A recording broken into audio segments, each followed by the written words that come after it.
Welcome to AiArthritis Voices 360. This is the official talk show for the International Foundation for Autoimmune and Autoinflammatory Arthritis, or AiArthritis for short. My name is Leila P.L. Vallette, and I am one of your co-hosts today. I am a person living with lupus and Sjogren's disease, and I am the health education manager here at AiArthritis. And I am joined by my co-host and rockstar AiArthritis volunteer, Brittany Murray. So Brittany, if you can go ahead and tell everybody a little bit about you. Sure. I'm Brittany Murray. I'm a patient living with psoriatic disease, among other chronic diseases. I started volunteering with AiArthritis almost 2 years ago. And I have a small blog called Chronic Disease Diary where I go to vets. Yes, we've really enjoyed having Brittany here for the past almost 2 years. She's been able to jump in and help us with some data stuff, some video stuff, a lot of different things that we've been needing help with. So I wanted to give Brittany a little bit of a round of applause and thank you for all the help that she's done with AiArthritis. And one of the segments today is actually designed and kind of put together by Brittany. So we'll talk about that. But our topic today will be elevating the patient voice, which at AiArthritis we do quite often, but this is a talk show episode directed specifically for that, because our first section that we will be having is our rant section. And our rant program is one of our most highly regarded programs here at AiArthritis because everybody has something that they're a little angry or frustrated about when it comes to AiArthritis diseases.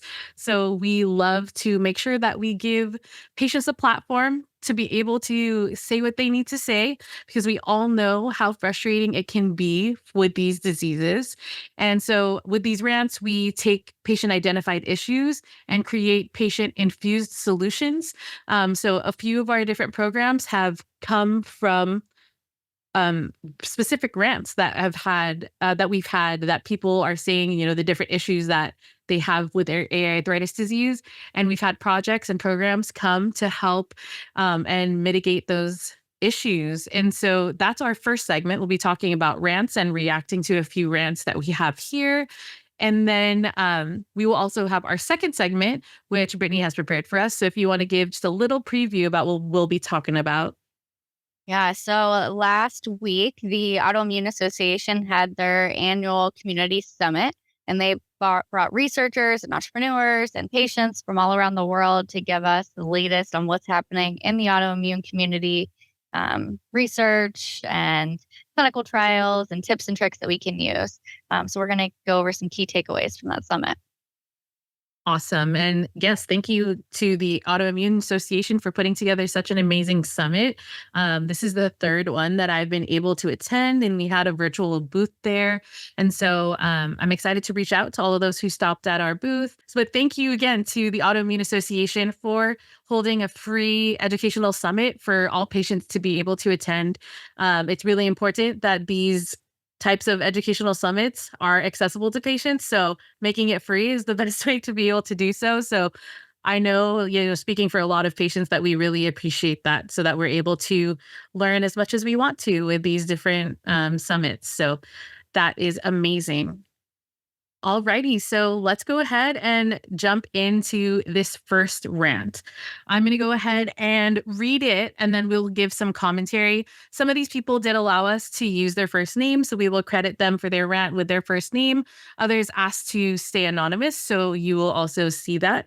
And if you are one of the people who you hear your rant here, go ahead and comment down below, either on YouTube. If you see this on Instagram as a clip, let us know that this is your rant. And if you have a rant that you want to submit, you can go to aiarthritis.org/rant to go ahead and submit something. So let's go ahead. So this first one is specialty pharmacy billing. Ooh, I feel like we will both understand about this one. Definitely. Okay. Gave them all the information regarding my Orencia copay assistance. First order, they hit my debit card for my copay. Called them and explained I don't have a copay per the prudent for Prudent RX. Next order, they hit my debit card this time for the whole amount of $17.45. Called my case manager through insurance to help resolve this. We spent 1 hour on the phone talking to a Rentia copay assistance rep, Prudent RX rep, and the CVS specialty pharmacy rep. How hard is it to verify the information I've given you many times? I've even made copies of the paperwork and mailed it to them. I had to report my debit card lost so they can't hit my bank account. Now that they have it straightened out, so where is my 1,945 that you took out of my bank account? I hate having to do the legwork than them having to do their jobs too. Oh my goodness. Any initial thoughts first? I think it's happened to all of us at this point. And like how not only do you have to worry about if your card is on your prescription pharmacy account, but you also have to worry about, well, if you use them for this drug and you are supposed to get charged, but you don't use them for this one, that you shouldn't. And trying to manage that on top of them trying to manage that is just anxiety inducing. No, definitely. And it like when you're talking about $1,700, like we're not talking about $100, $200 here, but even for some patients, $200 would break the bank. So this is just, oh man, this like really pisses me off, to be honest. Like I really don't put if I cannot all avoid it, I won't put my payment information because I know that I'm not supposed to pay. So I don't want them to accidentally charge me. But I didn't even think about it. Like what you said, like if you have multiple medications going on, you can't even avoid it. Yeah. Ugh. Yeah. I'll never forget. I think the first time it happened to me, I was sitting outside like Target in the parking lot on hold, talking to one of the pharmacies, then talking to the copay assistance program, and then talking to another program my employer provides, and just running them all through the same information over and over and over again. And they'll be like, oh, this should never happen. Always call us. And it's like, but I don't have 8 hours to sit and talk to you, No, every time. seriously. I mean, and by the way, this was a rant from Cindy. So thank you, Cindy, for giving us your rant. This is actually another project that both me and Britt have been talking about recently is our What the Health project. And this has to do with rants specifically about insurance situations, about pharmacy pricing and all of this stuff. So I actually know who Cindy is. So maybe I'll see if she'd want to submit this rant to What the Health, because this is a serious hashtag What the Health situation. Like she's out $1,900. Seriously, what the hell? So I'll tag a little bit more information about that, what the health program as well. We will have an informational blog coming out in the next week talking about that. So it'll be super interesting. So if any of you guys have specific rants that have to do with insurance, pricing, anything like that about drug affordability, all of that, please feel free to go ahead and submit those rants to www.AiArthritis.org/rant so that we can get those specific stories for all of our What the Health videos, because we are pushing back against PBMs and all of the different drug affordability boards that are coming up, because it is causing hell for patients, pretty much. That's why it's called What the Health. So I had to do that little plug there because I don't know if another insurance one is coming up, but I wanted to make sure that we did that. Alrighty, let's go for rant number 2. The cycle of never getting better. Ugh, just the title gets me sad already. It's so frustrating as I sit here getting ready to clock into work for a job that is slowly making my condition worse because of the stress of the job. But yet I can't leave this job because I need good health insurance to cover my appointments, labs, and meds, or that I can't reduce my hours because I can't afford to live on a part-time income. Definitely something that I've thought about before. And in previous jobs that I've been in, I stressed myself out all the way into lupus nephritis. And I had no idea that it was killing my kidneys because I was so stressed. So, oh man, this is such a hard cycle that we live through, and just acknowledging it sometimes is really sad. Yeah, it really is. And if you don't have another job that you can go get, not that the job market is ever easy, but then you're really stuck. I know I switched jobs once, not for many reasons, but one of them was I got a migraine every Friday like clockwork. And I was like, okay, so at the end of every week, I'm so stressed out that my body freaks out and I get a migraine. And then I'm fatigued. And then you end up in that cycle again. And it's unreal. And I was lucky to be able to find another job. But of course, I waited, after months and months and months of having weekly migraines. Yeah, it's very hard because I even had an employer before tell me like no one else is going to want to deal with your health issues. Like he wasn't my employer wasn't even letting me go to the doctor as much as I needed to, and he had the audacity to gaslight me and say, "Well, no one's going to want to deal with your health issues anyway, so you might as well just stay here because I'm the only one that'll really, take you on." And I'm like, "Okay, that's the issue." Yeah. There are things to protect you from that. Yeah, and when you're Literally coming walls. when you're just straight out of college, I was like, I think I just really let this guy gaslight me for no Yeah, reason. definitely. And it's so taboo too to be like, I need to go to the doctor. I need FMLA. I need disability. And it just makes it even harder to go get. Yeah, and I totally do advocate though for if you can at least survive on the 60% and you really do need a break, taking disability, if it's 2 weeks, if it's a month, Mhm. it's a really pain in the butt to go through the actual process of it, but sometimes your body just needs it. And if you have the ability to do so, not talking about like your workload or any of those kinds of things. If you work off, like you work full time and you can afford it and you can still live off of that 60% for a month or so, I still highly advocate to use the disability that you are offered if possible. Alrighty, let's do it. Rant number 3, inappropriate treatment. One morning, I woke up feeling severe pain in my finger joints, wrists, and ankles. Oh, finger joints, wrists, and ankles. I had difficulty moving my hands and legs, so a relative helped me go to the hospital. However, the neurologist I initially saw didn't know the cause of the pain and referred me to a physician. The physician prescribed me painkillers without diagnosing the disease or explaining anything to me. It brought temporary relief, but the pain returned after almost a year.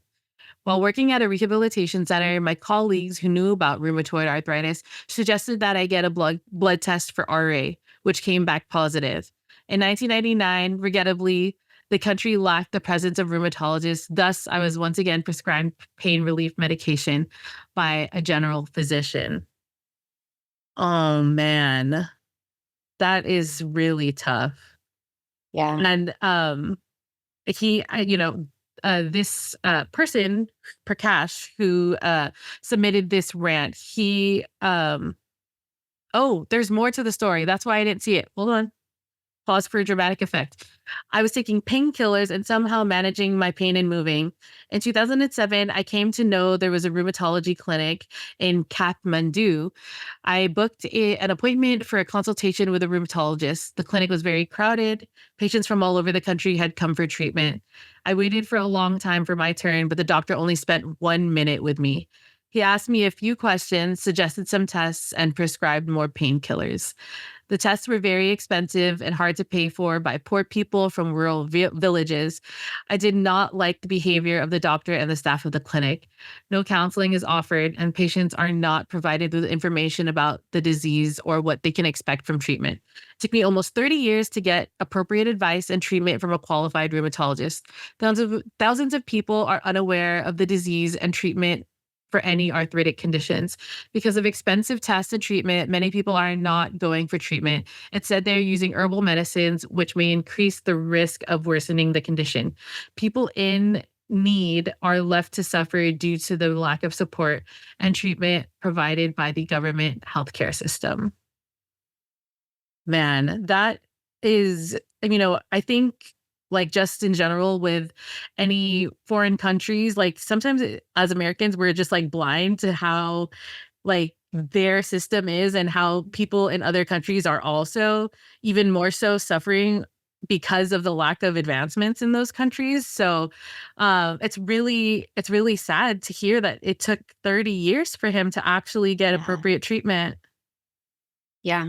And that the treatment is not something that's going to reverse or prevent damage. It's just going to give short-term relief and possibly cause other problems. Yeah, Yeah. exactly. I mean, and what he was saying too is that basically when they got the tests, like how can how do you pay for those tests if there's not any insurance system that's put together or anything like that? And I had to look back real quick to see where he's from, but he's from Nepal, so it's a smaller Asian country, and I'm sure that they don't have, yeah, they they took a little bit for them to get the advancements in treatment, and so that's really unfortunate, but it is also good for us to know that these things are still happening in other countries. So even, just spreading awareness and just trying to see how many, how many more people we can even get from that country so that we know what's going on is super Mhm. important as an international foundation. So Yes, definitely.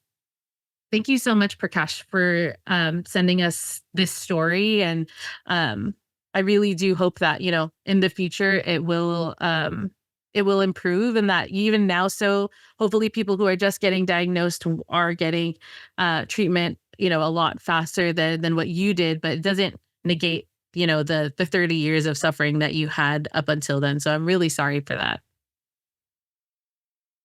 All righty. Number 5, don't interfere with the physician-patient relationship. Government, though it is specifically illegal, has done a great disservice to the chronic pain patient population, of which many AiArthritis members associate themselves, by permitting the CDC and local state governments to create data and fact deficient guidelines for physicians who prescribe opiate and opioid medications, the gold standard treatment for arthritis pain historically. I am having a little bit of a hard time comprehending this one. So she's saying that they're creating guidelines for physicians who prescribe opiate and opioid medications. So maybe it became more regulated, like the Yeah, I'm wondering if physicians. it's harder to find or harder to get Yeah. the medication that you need, knowing it's like one of the only things that has Mhm. helped you. I Yeah. have seen a little bit more of like the pharmacies that I go to. There's specific medications that they say that they don't fill anymore. Um, some of them being opioids, one of them also being what's the what promethazine, or those kinds of cough drugs as well too. So yeah, maybe in some states it's just becoming a little bit more difficult to prescribe those medications that especially a lot of patients that were diagnosed like a while ago, a long time Yeah. ago, where they have a lot more damage. A lot of them are only really surviving off of pain medication to get through Yeah. the day. So that's really tough. Yeah. It's increasing risks of having to look for other ways to either get your medication or find other like off the market treatments or herbal treatments, That's alternative actually therapies. Okay, Yeah. that's actually the one thing that I wanted to comment from Prakash is I forgot to mention this, but he said that, so many people are choosing to try to find herbal supplements. And Mhm. that's one thing that I want to highlight this. Chris, like also, if we can make this a clip, I really want to make this one a clip, but specifically that herbal treatments, a lot of them, when you look at them, when you say you have an autoimmune disease or you have a deficiency in your immune system, a lot of people will want to take the ones that say they boost your immune system. And it does the absolute opposite of what it needs to. It is boosting your immune system to attack your body even more. What we need as autoimmune patients is immune suppressants, not immune boosters. So if this is the most important thing to remember, is that pill or supplements like ashwagandha Yeah. and other ones that are super popular right now, please, please, please, for everybody who has an autoimmune disease, do not take anything unless, certified by your doctor as a good source of a supplement. Do not off the market take anything that says it's going to boost your immune system, because it can actually cause you to flare if it boosts it enough. So that was sorry. That was something I wanted to bring up Super from the last important. one. And it's hard to know because everyone pushes that stuff for you. And there's little Instagram ads and stuff that say, take this if you've got an autoimmune disease. And then you go and Google, like, ooh, is this going to interact with my medication? It's like, do not take. And you're like, oh, okay. Yeah, immune support, all of those Yeah. things. Yeah, those they can be counterproductive. So just be really cautious of that. Okay, I think this is going to be the last one. And then maybe we'll have another episode of these with the rest of the rants that we have. So again, if you have any rants that you want to submit, www.aiarthritis.org/rant, and we would love to be able to read your rant on the next talk show that we do of these. So let's go to our seventh and last one. And yeah, okay. Sick and tired of being sick and tired. I just want to wake up pain, fatigue, and ache free. I'm tired of the blank expressions on people's faces when I am in a flare up, or even not in one, when I tell them ankylosing spondylitis affects just about everything in my body and basically controls my life. Oh, you should do Pilates, yoga, and pray more. It helps. Be grateful to be alive. Stay positive. Look at the bright side of life. You should use this oil and drink this mixture. It cured my second cousin on my grandma's big toes side of the family from cancer. You don't look too sick. You're too young. You look fine, and you did this the other day yesterday. I cannot stand my body not operating fully. My mind feels like jello. The last thing I want to deal with is unsolicited advice from someone who can hardly handle a normal headache. I am tired, drained, and frustrated with myself and my situation. I took on a new role career-wise, and I regret it. I'm overwhelmed and wish I didn't need the income to afford my treatments. This sucks big time. Ain't that the truth? Oh, yeah. Man, she was I feel that. And both of us were actually diagnosed very young, right? How old were you when you were diagnosed? 2. Wow. Yeah. Even younger than how old I was. And that was with psoriasis? Yeah. 2 with psoriasis and arthritis, like officially as a teenager. Mm-hmm. Yeah. Yeah. And so I was diagnosed officially with lupus at 12, but I had ITP, which is another autoimmune disease, when I was 8. So basically, since I was 8, I've been dealing with autoimmune diseases. So the you're too young situation is it's still crazy to me that people will still say that. Yeah. Oh, yeah. Like, Every day. Every day, someone's like, I can't believe that you'd have arthritis. Only old people get that. Or you shouldn't be that tired. Well, okay. Well, Yeah. yeah. Yeah, so I literally am. So I don't know what to tell you. You're like, you tell my body that, because I've tried to tell it for the past 30 years. So I don't know. Yeah. We're going to touch on some of this stuff in the summit summary. And like all these things will help you. Like if you do yoga, you're active, you pray more, like all those things can help you and contribute to your well-being.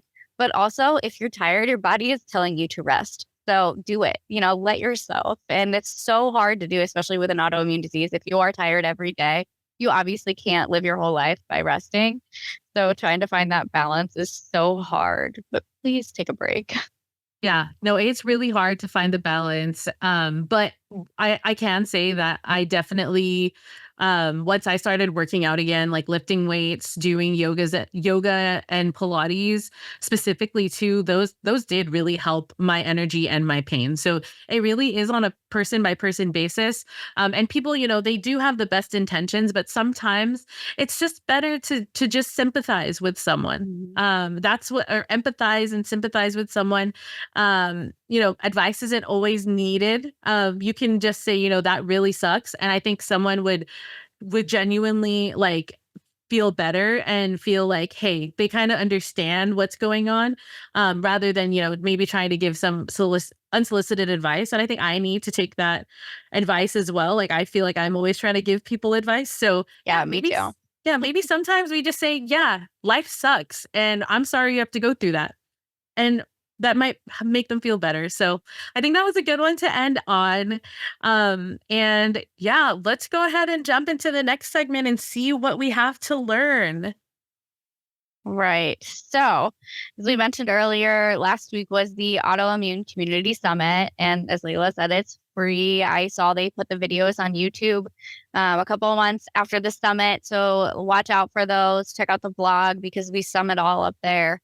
But we just have a few key takeaways, actually 4, that we're going to really focus on as themes that were covered during the summit. So the first one is owning your story. And I think at AiArthritis, we talk about this a lot. The patient story is everything. We know how we feel. We know what we've experienced. We know what the disease is really like to live with every day. And even our doctors don't know that. So you have to own your story. You have to know what it is. You have to share it. Even if it's just with yourself or your doctor, you got to share it. So one of the keynotes talked about some tips that you can do to get started in sharing your story. And that is really to know why you want to share your story. What are you trying to get out of sharing your story? Who are you going to tell it to? Are you going to tell your mom? Are you going to tell your doctor? Are you going to post it on Instagram for everyone to see? Kind of know your audience and know how you want to deliver it. How do you want people to receive your story when you share it? And that can really help you design how you want to share your story and kind of get the right message out. But as I mentioned, you can share it with your doctor and you should share it with your doctor. They need to know what you're experiencing, how you're feeling, what your values are, and what you want to get out of your treatment right now. Having that dialogue gives your doctor the information they need to collaborate with you and partner with you on your treatment plans and what services they might offer to you. And without that, they're guessing based on data, and what little you provide. So share with them what's really happening with you. And if you have trouble connecting with your doctor, or maybe they aren't hearing you or they're not collaborating in the way that you really need to, if you're comfortable with it, tell them that. Tell them that you're not feeling heard or that you feel like you're not getting the right treatment path. And if you're not comfortable with that or you have the option, go find another doctor. There is somebody out there that will listen to you, even if it's not a rheumatologist and that's what you really need. Find a doctor that will listen to you if it's their primary care and get a referral to somebody that will listen to you. There's so many ways. Absolutely. And just to jump in here a little bit, like definitely telling your doctor your story is super important, making sure that you can communicate with them. One of the things that we do here at AiArthritis is also help with the doctor and patient communication barriers that there may be. If you want to check out, we have a few different episodes of our Roomie Round segment here at the talk show where we talk about patient-doctor communication and we get the doctor's side of how communication goes and the possibilities of what could be going on when you have these doctor's appointments. We get to hear like, yeah, the doctor is running around trying to see 60 patients in a week. And how is that even possible? So having empathy and sympathy on both sides is important. We also do have communication aids that we will be it is premiered. We have the JIA communication aids where it's an appointment guide that we can really help with the different conversations that might happen at your rheumatologist's office. And so we have that guide. We also have a clinical trial decision-making aid that can help with any of those communications specifically about clinical trials as well. So we do have some different tools here at AiArthritis, and we are planning on that JIA appointment plan to be able to expand it to all of our different diseases as well and to adults. So if you want to check that out, you can see it at aiarthritis.org/JIA communication, and you'll be able to check out that appointment plan, and you can go ahead and print it out still and use it for yourself and just cross out the stuff that has to do with being a JIA patient, specifically a kid, but all the other tracking situations is good for anybody of any age. So just wanted to let you all know that we do have some tools to help with the communication as well. And also telling your story. Are you part of AI Advocates, Britt? Yeah. Yeah, we should talk a little bit about AI Advocates and what that program is a little bit to help tell your story as well. Yeah, so that program is super cool and I'm really new to it. But if you've shared your story once you can share it again. And AiArthritis and other organizations have training to help you get better. And one of the most impactful ways that you can share your story is by talking to your state representatives or the Center for Medicaid, or other organizations to really share how the patient experience impacts some of the decisions that they're making. They might be saying, well, we don't need this drug anymore. And you're like, but that's the only one out of 20 that have worked for me, and really sharing that with them and how it impacted you can make all the difference in the world and even change a law. So if you are interested in getting in that program, we want you here. Yes, absolutely. So you can go to aiarthritis.org/advocacy and you can learn more there. So thank you. Sorry, that was a long blurb, but telling your Yeah. story is such a huge thing. So I wanted to make sure that everybody is able to get the resources that they need. Yeah, it's so important. So one of the other themes that we're going to talk about is that genes aren't everything. And I think we've been programmed as autoimmune patients. It's like, it's in your genes. It's your whole body. It's everything. That's why you have this disease and there's nothing you can do about it. Like, okay, now what? So one of the things that they covered in this is genes aren't all of it. They're actually maybe like 10 to 30% of what is triggering and causing our diseases to exist and progress. So it's been pretty evident that we need to pay attention more to our environment, whether it's climate change or childhood trauma or your diet. They all contribute to when and how your disease is presented. And research has been showing that autoimmune disease has been on the rise for the last 40 years, and nothing has changed more than the environment. So you might be thinking like, oh, climate change, that has nothing to do with it. Well, let me tell you how it does. So, because I was amazed.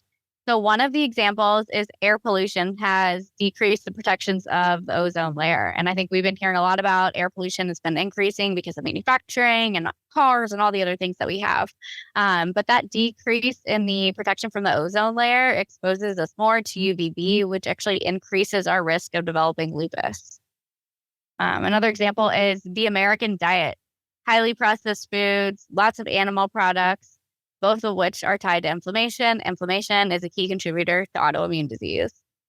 Another example is if you have 2 adverse childhood experiences, or what's called ACEs, you increase your risk of developing autoimmune diseases. Of course, you're a child, you can't really control a lot of what's happening, but it's important to note that those childhood traumas do make a difference in your life or in your kid's life if you're a parent. So if you lose a parent or a sibling, or you've been exposed to domestic violence, or maybe like me, you were prematurely born, those things contribute to your likelihood of developing an autoimmune disease or triggering one that's there already.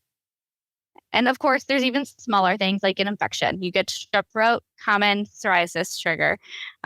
You could get a cold and cause your immune system to flare. So the genes you have make the disease possible, but those environmental triggers activate the disease and drive the disease progression.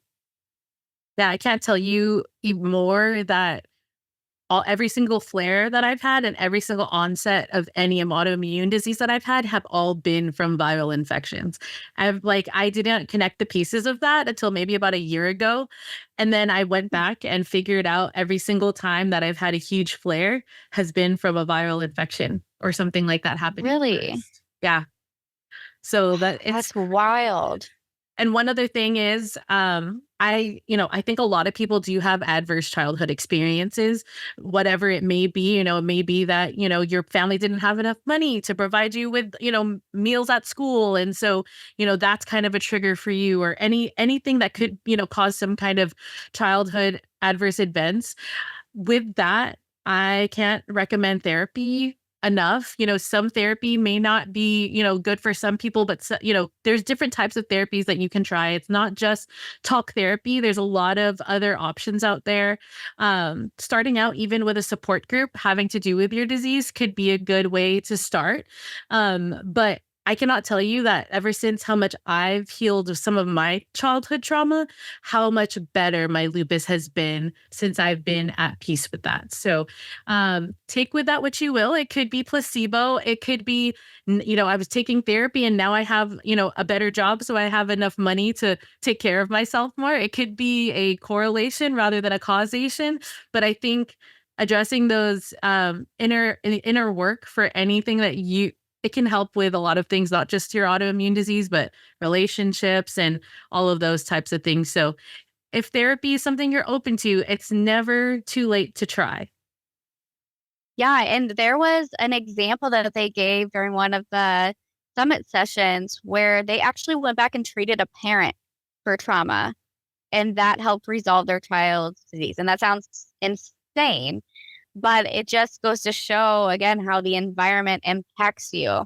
The childhood, I think, was having issues with their asthma flaring, and the mother mentioned to the doctor that they've never felt really connected to their child. They've never felt the love that they should, and so she ended up going to therapy and figuring out why she was feeling that way, and really dealing with that trauma and learning how to reconnect with her child and having more love in the relationship give the disease less impactful for life. So it's amazing what Wow. everything can do. Yeah. Yeah, that is crazy. Now I'm enticed to go watch the session. So Yes. maybe I'll go watch it as I'm eating dinner later.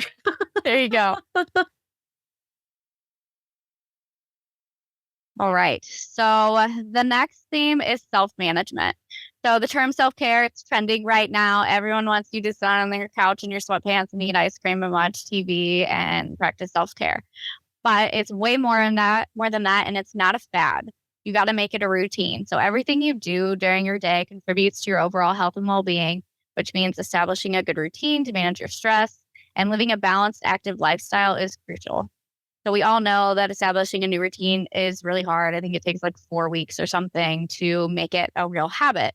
But if you've got that routine already established and you've got ways to cope with stress, when you have a difficult day, it'll be so much easier to go find those things and practice them. So one of the scenarios that they mentioned during one of the sessions that really spoke to me was this idea of space. One of the researchers coined it. I'll have to put in the notes who it was, but space means sleep, pain, affect, cognition, and energy. And all of those things alone can contribute to a difficult day for an autoimmune patient, but they also impact each other and start a vicious cycle of pain and fatigue. So our ability to understand those symptoms and respond to environmental changes helps you build resiliency, and ultimately is what determines how bad or how impactful that disease is going to be for us that day. So think about it a little bit. This is an example. Your back hurts. You're not going to sleep well because your back hurts, and you don't sleep well. So you're going to be cranky, and you might have brain fog, and then you're tired. You're full of fatigue because you're just struggling to get through your day, and all you want to do is sleep, but you go to lay down and your back still hurts. And it's just this vicious cycle. It never stops.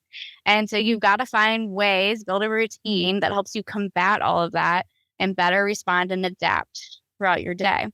So one of the things that they suggested that you practice is positive activity interventions. So that could be like a gratitude journal, or spending time outside, making sure you get sunshine, getting up and moving around if you sit all day like me. Just really finding those ways to build routine and focus on some of the positive moments in your life can help boost your energy levels, reduce depression and inflammation, and really just set you up for better success. Yeah, we talk about like how sometimes having chronic disease is like a full-time job in itself. Mhm. But when you add in all these routines and things like that as well, it's like even people who don't have autoimmune diseases should try and do these types of Mhm. things as well, especially with moving around and making sure to not sit for 5+ hours and things like Yeah. that. It's hard though. Like you said, establishing a routine is like, I don't know if it's me because I got like, ADHD going on a little bit, but I'm like sticking to a routine is like the hardest thing. But even just being mindful of it, like, okay, no, I know I need to get up and go do something. One of the things that I've been doing is trying to schedule like my chores in between my different tasks that, obviously I work from home, so it's easier for me to juggle that. But, I'll lock in and work on a task for 2 hours and then go wash the dishes, or I'll, do a task and then go fold some laundry. And that has really helped to get me up and going and stuff, but still being able to do the stuff that you have to do on a regular basis, which can be very hard to do when you're tired and have pain all the time. Yeah. Well, and everyone wants you to exercise, but it hurts to exercise, like we talked about before, but it's going to keep hurting if you don't exercise. And when you have that routine, you're more likely to be like, okay, I know I need to do these 2 PT exercises before I go to bed. I can knock those out. But if you're not doing them every day, then you got to remember what they are. And that just adds more stress to the situation. You're like, I'm just not going to do it.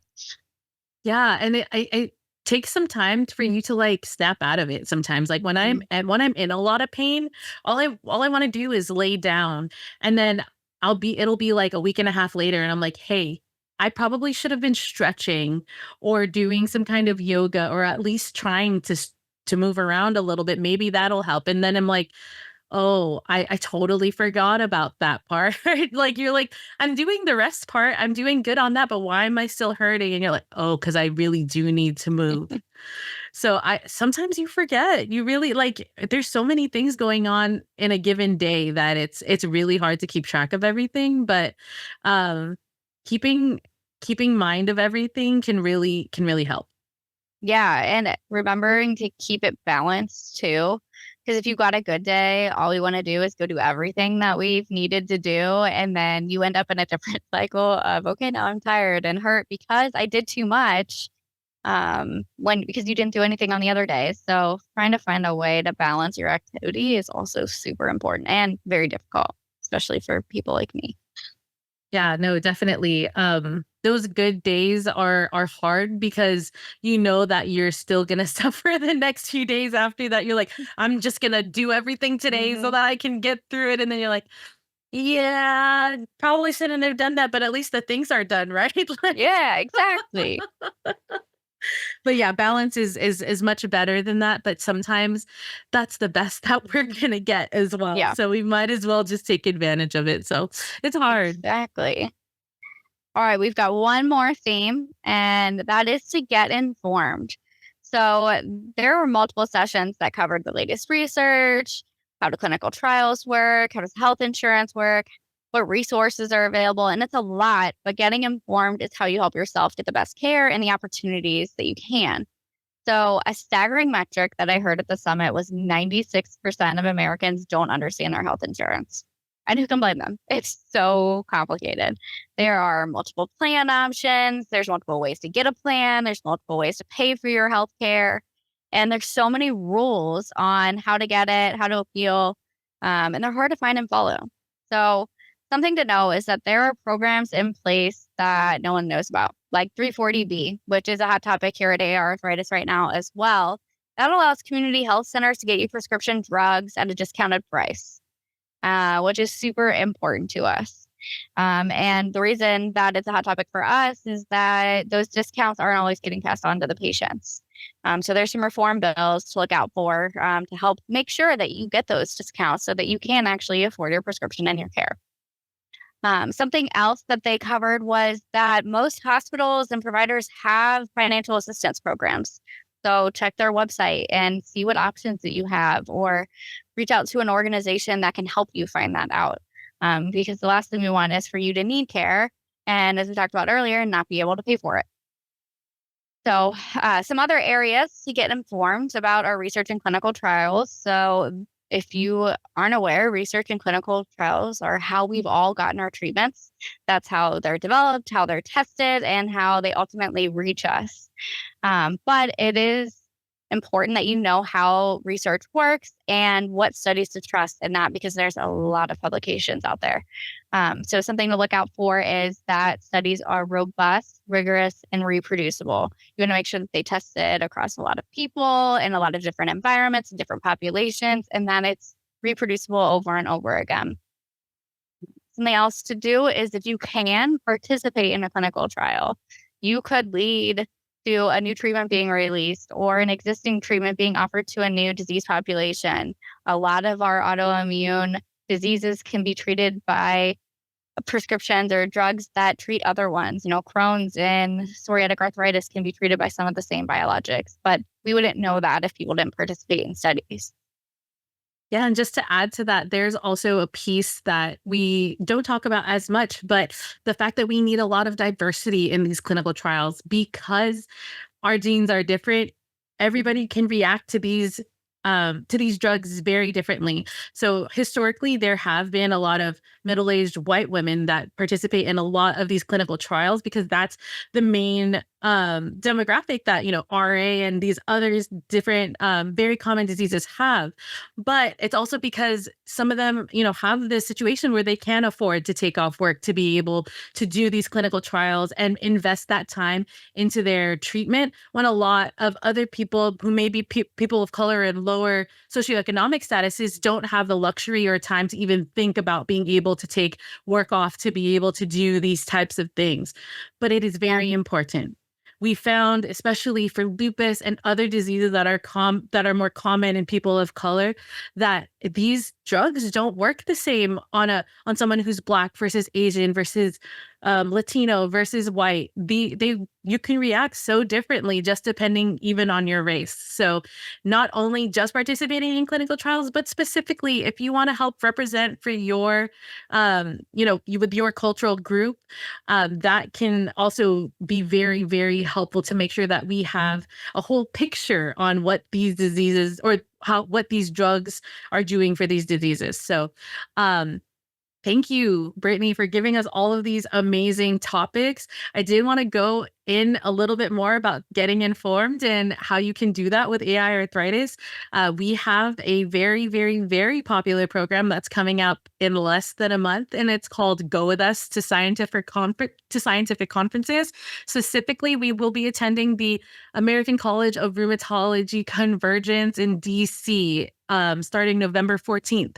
So we will be there and we will be on the ground listening to all of these different scientific studies to be able to then translate it to terms that patients can understand, and to also let them know how this new research can possibly affect their lives in the next 1, 5, 10 years.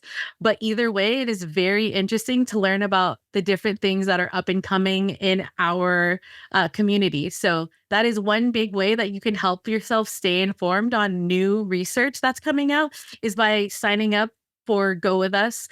We have 2 levels of participation. There is the initial level of participation where we will send you a daily email of all of the different sessions that we attended and our different takeaway points.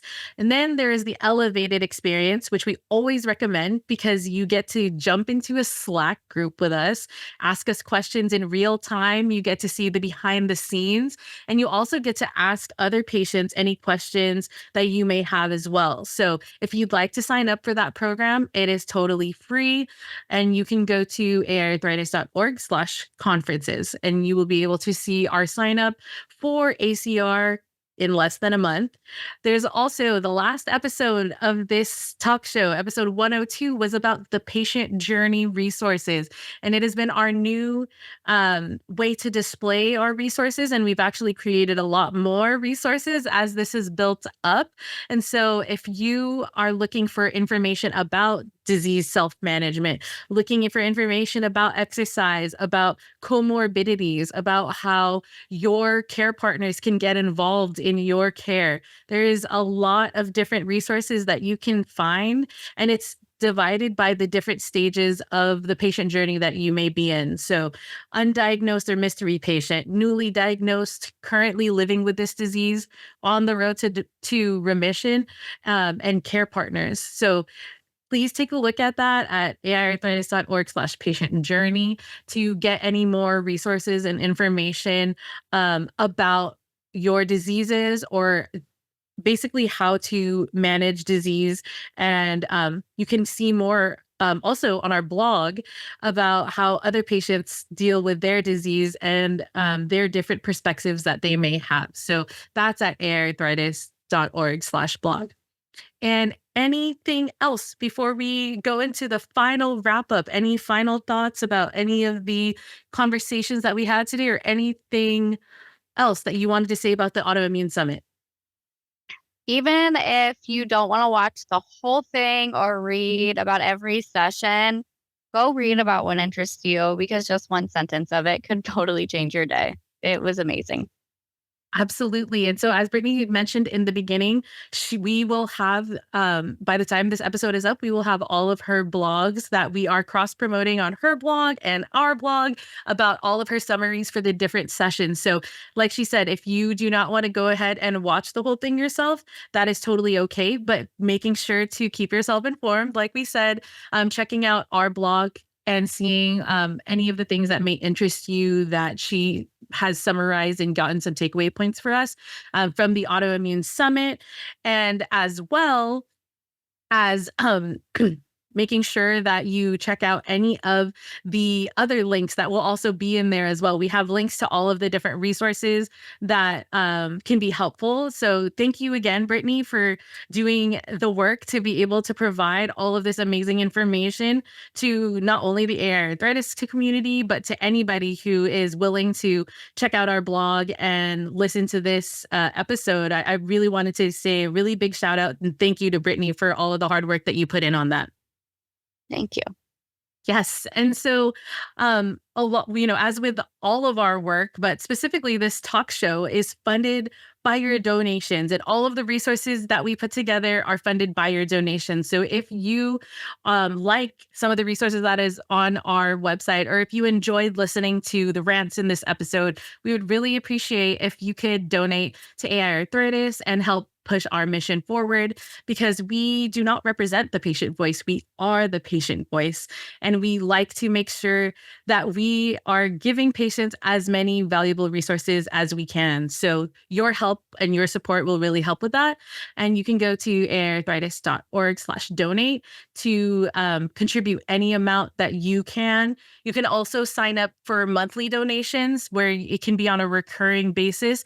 You can pay the same thing that you pay for your Netflix account, and that could do the world of a difference for all of the different resources that we could create. So I would really appreciate if you guys could check out the donation page. And I wanted to let you all know that you can find me at all of our social medias for AiArthritis, but I also I do create TikToks and Instagram posts and I go by at lupuslifestyle.lay. So at lupus.lifestyle.lay on both Instagram and TikTok. And Brittany, if you want to let everybody know where they can find you. Yeah. So you can find me on Facebook, Instagram, or the internet by looking for Chronic Disease Diary. Amazing. And thank you again for joining us today. And we will talk to you soon. Thank you.